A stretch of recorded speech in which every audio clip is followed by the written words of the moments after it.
Good afternoon மக்களே. இன்றைக்கி Saturday, so leave. அதனால் இன்றைக்கி சரி மாமியார் வீட்டுக்கு போயிட்டு வரலாம், அத்தையை பார்த்துட்டு வரலாம் அப்படின்னு சொல்லிட்டு கிளம்பிட்டோம். அப்பா, நான், அம்மா, அப்புறம் குழந்தைங்க எல்லாமே. ஹஸ்பண்ட் தனியாக வராரு, அவர் வேறு காரில் வராரு. ஸோ இதுதான் செக்கானூரணி. அதாவது ஆக்சுவலாக வந்து நாகமலையிலேருந்து திருமங்கலம் பக்கத்தில் அத்தையோட ஊர் இருக்குது, அச்சம்பட்டி. ஸோ அதுக்கு போகிறதுக்கு 2 வழி இருக்குது. ஒன்று வந்து மெயின் சிட்டி வழியாக பைபாஸில் போகலாம், இல்லாட்டி இந்த கிராமத்து ரூட்டு தேர்ந்தெடுத்து போகலாம். அது ரொம்ப அழகாக இருக்கும். இது வந்து கினிமங்கலம் பிரிவுங்க. கினிமங்கலம் தான் எங்கள் அப்பாவோட ஊர், நேட்டிவ் வில்லேஜ். அங்கே வந்து ஒரு கோவில் ரொம்ப ஃபேமஸ், ஏகநாத சுவாமி அப்படின்னு சொல்லிட்டு அந்த சித்தர் கோயில் வந்து ரொம்ப ரொம்ப ஃபேமஸ்ஸு.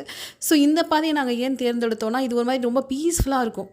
ஆக்சுவலாக அந்த பாதை வந்து ரொம்ப பக்கம், பட் இது வந்து ரொம்ப சுத்து பாதை தான். பட் இருந்தாலும் இந்த பாதையில் போகிறப்போ ஒரு மாதிரி அந்த கிராமப்புறம், வயல்வெளி அப்படின்னு சொல்லிட்டு ரொம்ப அழகாக இருக்கும். ஸோ அதனால் இந்த பாதையவே தேர்ந்தெடுத்து வந்தோம். இது வந்து இந்த கரடிக்கல்ங்கிற ஒரு வில்லேஜு. என்ன தான் சொல்லுங்கங்க, சிட்டி லைஃப்பை விட வில்லேஜ் லைஃப் வந்து எவ்வளோ ஒரு பீஸ்ஃபுல். மக்கள் வந்து அந்த ரிலாக்ஸ்டாக உட்காந்து பேசிகிட்டு இருக்குது இன்னும் நம்ம வந்து சிட்டி சைட்லாம் பார்க்கவே முடியாது.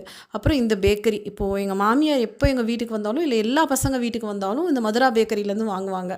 எஸ்பெஷலி அந்த மிக்சர் இதெல்லாம் ரொம்ப பிடிக்கும். ஸோ நானும் அத்தைக்கு அந்த ஸ்நாக்ஸ் இதெல்லாம் வாங்கினேன்.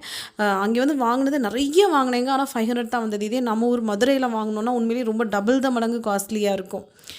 இதுதான் அத்தை வீட்டுக்கு போகிற வழி. அந்த பாரமௌண்ட் மில்ஸு, அன்னை ஃபாட்டிமா கேட்ரிங் காலேஜ் இது எல்லாமே இருக்கும்.